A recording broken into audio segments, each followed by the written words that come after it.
The Prophet Muhammad, peace and blessings be upon him, sent his followers to the four corners of the earth. And over the centuries, there were high points for Muslims, and there were also low points. Muslims were kings and slaves. And in all different aspects of life, in different levels of testing, Muslims who practiced their faith were able to come to the surface, as followers of the greatest prophet who ever lived. It is reported in the European slavery that went across from the Atlantic that as many as 30% of the slaves who came from Africa into the Americas and were taken as political prisoners to the Western Hemisphere were Muslims. Many of these people are still revisiting their roots, and this is making Islam the fastest growing religion in the West. This is a very important topic. We need to go deep into what actually happened to the slaves to try to understand this phenomenon, because it is still influencing American society today. It still has a powerful impact upon the shaping of the minds of the younger generation and upon what is happening in the Western countries. Originally, when slavery was practiced in America and in this Western Hemisphere, the first slaves were actually the poor whites. But because they could identify with the masters, with the upper class, they refused to stay within a state of slavery. Slavery was then changed to the Red Indians, to the native people of America. But the native people were living on their land. And so they refused also to remain in slavery, and either they would sit down and refuse to move until they died, or they would fight to their death and they would escape. So the European colonialists at that time needed to have people who could easily be identified and also were familiar with the growing of cotton and sugarcane and living within a semi-tropical climate. And so they looked to the west coast of Africa to try to bring in slaves who would fit this role and who would propel the culture to give products for the industrial revolution that was about to happen. The first slaves were brought into the New World around 1518. And this was through the Portuguese and the Spanish, who gave out licenses in 1518. And then we find slaves coming in. After that point, we find then the Dutch, the British, the French, all of the colonial masters at the time were selling people as you sell chattel. And this slavery continued and increased until the point where millions of people were affected by it. And so we can say that through the slave trade and through what happened in what is called the Middle Passage in between Africa and the Americas, that millions of people actually met death and destruction, and Africa up until today has not recovered from this terrible genocide that went on. All tribes, all languages, all religions in West Africa were brought together and put onto the slave boats. Ashanti, Koromante, Yoruba, Igbo, Wolof. Amongst them were Muslims. Almost 1 in every 3 of the slaves being taken to America was Muslim. The Mandinka, the Fulani, the Hausa, and from the Yoruba and Ashanti, those who had accepted Islam also found themselves on the boat. In early America, it was also reported that some of the African people who were living in America had slaves, that they owned their own property. But in 1685, the Code Noir, the black laws were written, and in this divisive legislature that was passed, every person of African descent became a slave. And so, with no hope for freedom, resistance became a powerful message amongst the African slaves. And we find that many of the different nations, especially the Muslims, were leading the forces against the slave masters and the colonial regimes. And reports are coming especially of Mandingos, which is the English way of saying Mandinka, from the Mande people. And we know that this is one of the largest language groups and cultural groups in West Africa. And they became the leaders of the resistance in many parts of the Caribbean and in South America. So we find, as some examples, in 1833, a female plantation owner, Gertrude Carmichael, she was living in St. Vincent and Trinidad in the Caribbean. She writes within her writings, and these are available today, that many Negro nations are not idolaters, but they are Mahometans. So she used this word Mahomet, which is a crusading word, a Middle Age terminology used for Muslims. Byron Edwards, in his famous History of the West Indies in 1794, he speaks about an old faithful Mandingo servant. And when he describes him, he said he never forgot his morning or evening prayer. And he used to chant in a very shrill voice, La ilaha illallah. There is no God but Allah. Robert Madden, a British magistrate who went to Jamaica during the time when slavery was being abolished, he discovered a society of Muslims living in Jamaica. And Robert Madden had traveled in Turkey and in some of the Islamic lands, so he learned to speak some Arabic. He knew how to greet Muslims and to open up a conversation in the Arabic language. So it is reported that he gathered together a group of the slaves who were about to be put into a higher level of life and to be manumitted from slavery.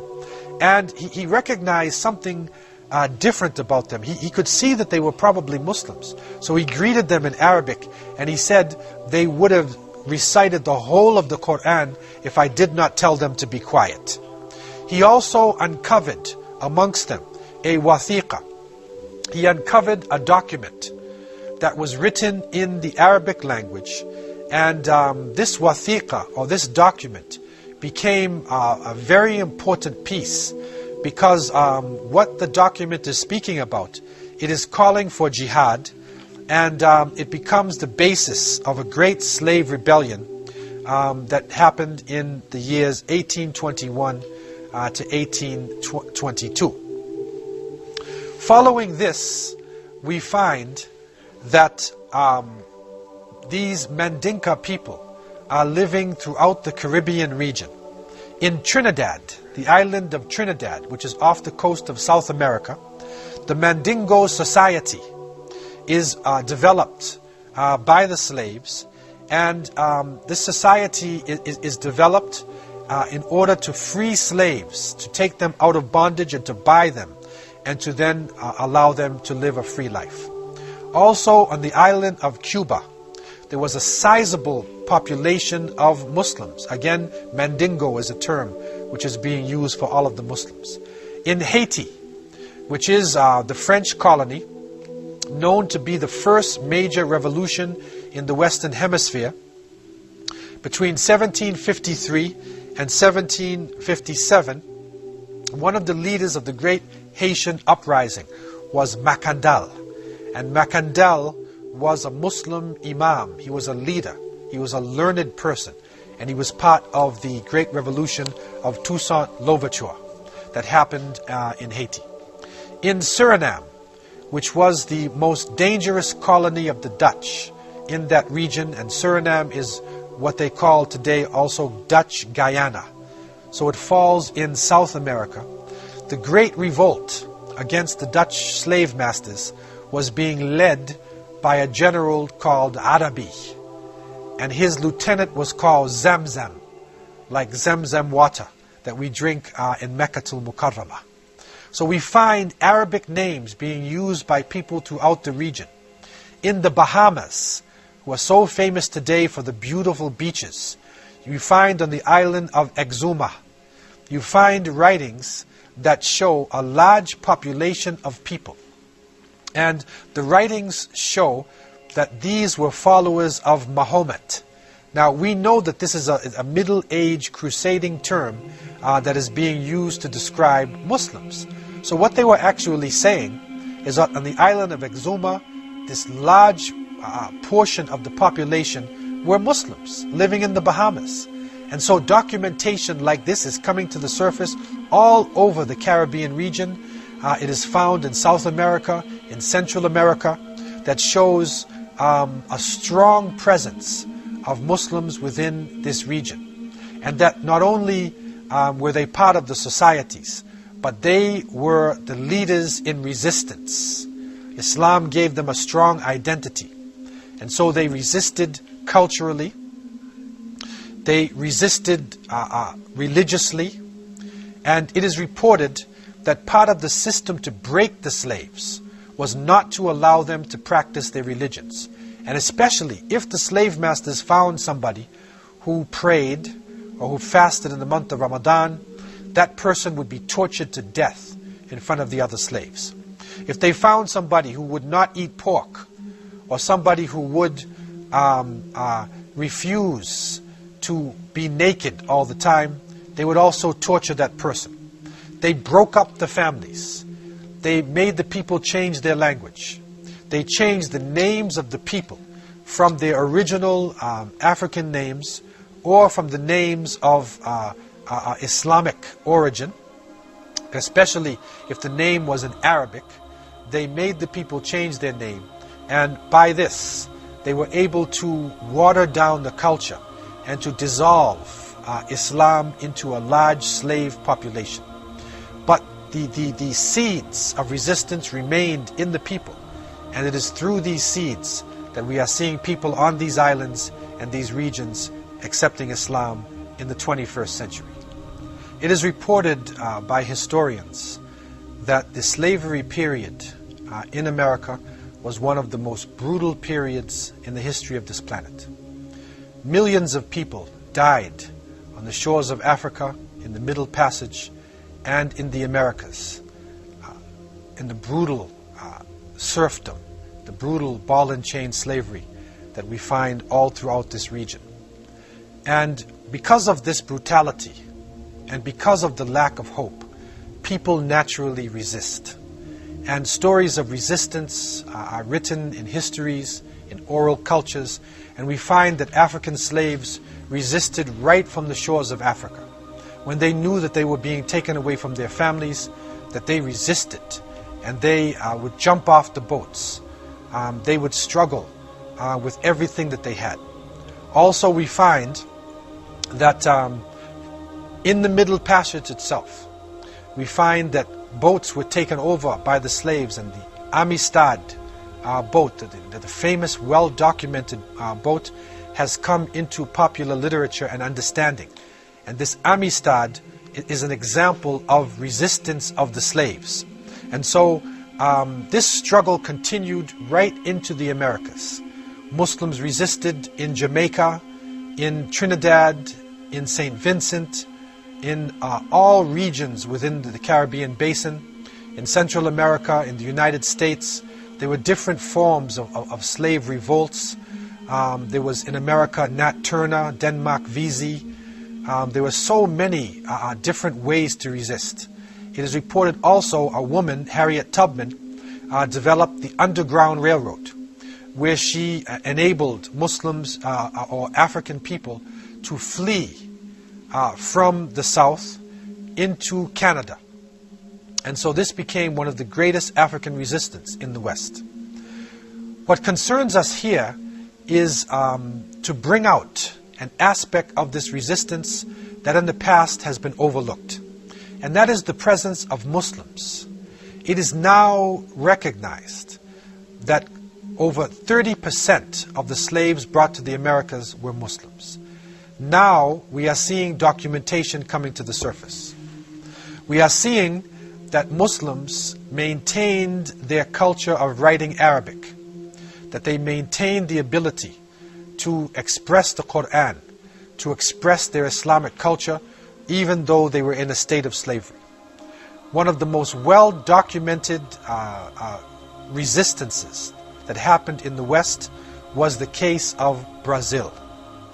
Brazil was a Portuguese colony that was developed in the early part of the slavery period, and it was known for its high production in sugarcane. From 1540 to 1570, the Indians, the native people of Brazil, were used in order to deal with the sugarcane, but they couldn't handle the pressure, and this was their original land. So they refused to submit and either would die on the plantation or they would escape. And so Africans were brought from the Senegambia region, from Benin, coming down from Nigeria and that part of West Africa, and also from Angola. From the Senegambia region, there came the Wolof, the Mandinka, who had the very strong traditions within Islam, where you had great mujahideen, great strugglers in West Africa. Also from Benin, there were Hausa slaves, there were Ashanti, and there were Yoruba. And a sizable number of the Brazilian slaves also were in a state of Islam. They were described by the Portuguese as exceedingly spirited and resolute. They were also described as the most intelligent element amongst the imported Africans, because many of them could read and write the Arabic language. So amongst the slaves that came to Brazil, and this is a special phenomena that happened in Brazil, and we don't find it like this anywhere else in the Americas. There were a number of imams and teachers called malams amongst the slaves. And so they were able to unite the tribes, and they were able to actually concentrate themselves into Islamic communities. The main section of the Muslim population in Brazil was a province called Bahia.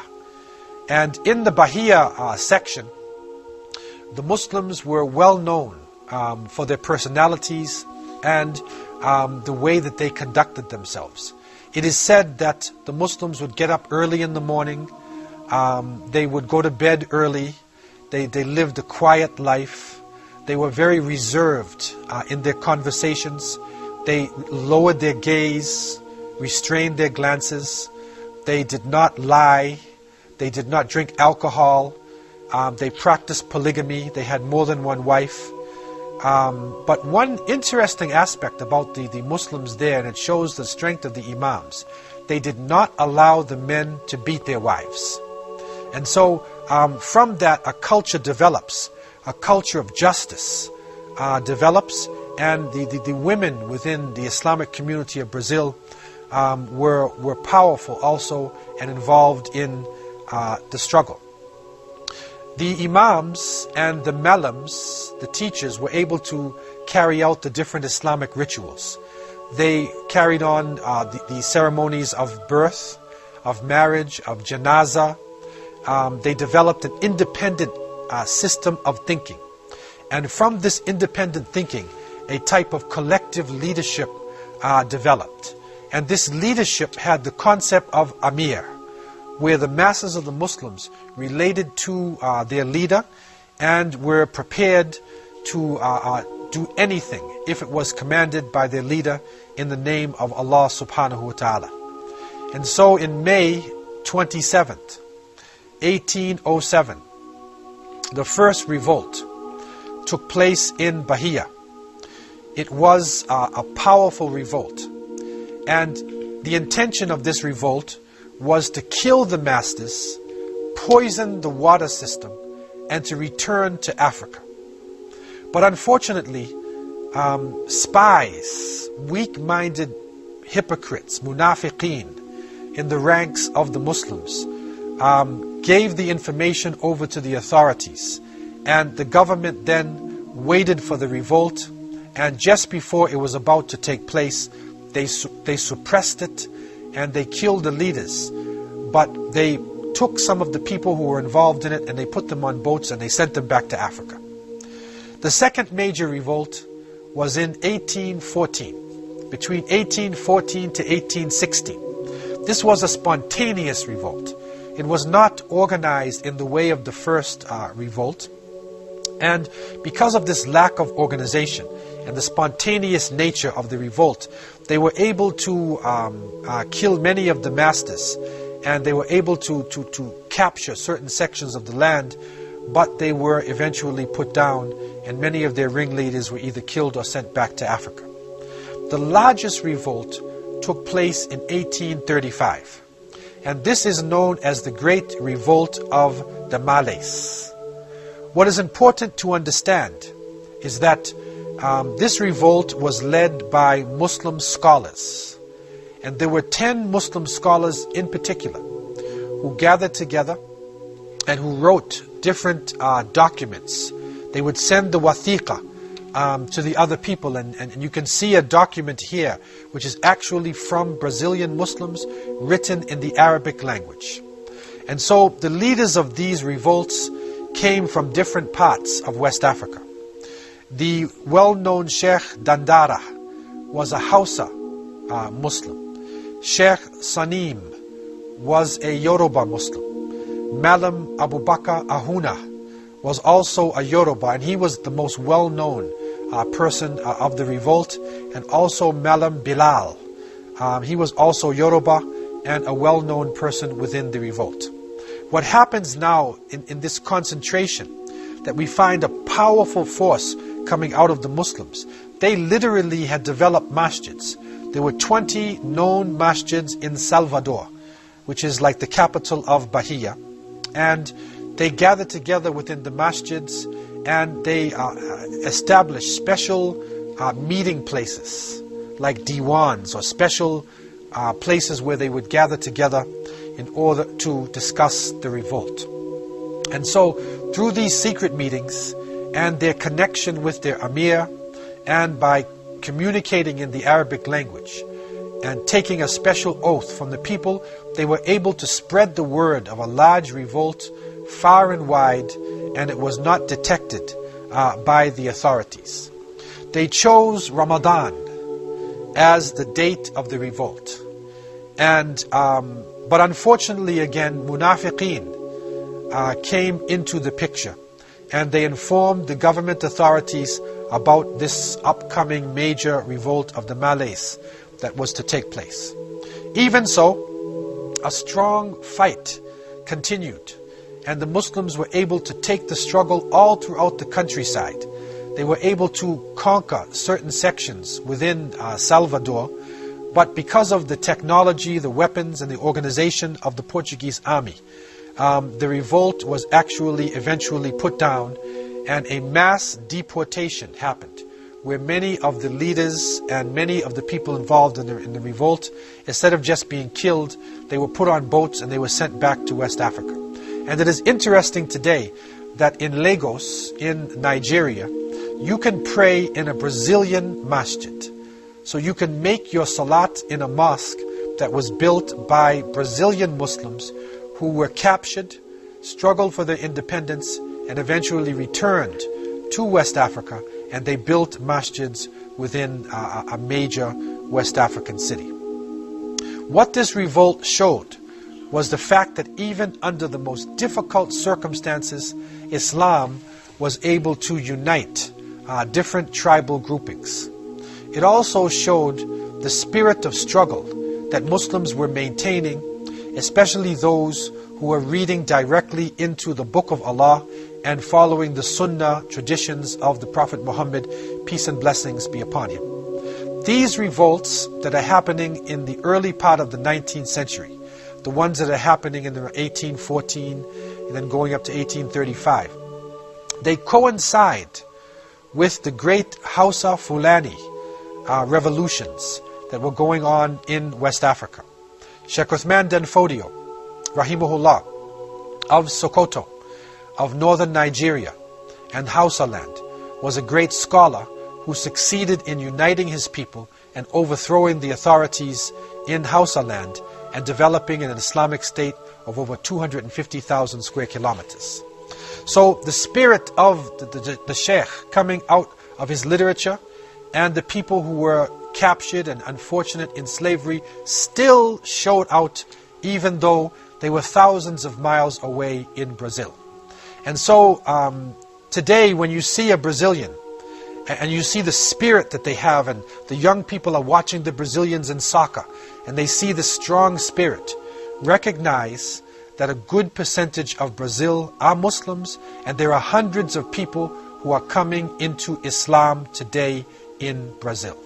I leave you with this new gem of wisdom that has come forward from the untold stories of history. Assalamu alaikum wa rahmatullahi wa barakatuh.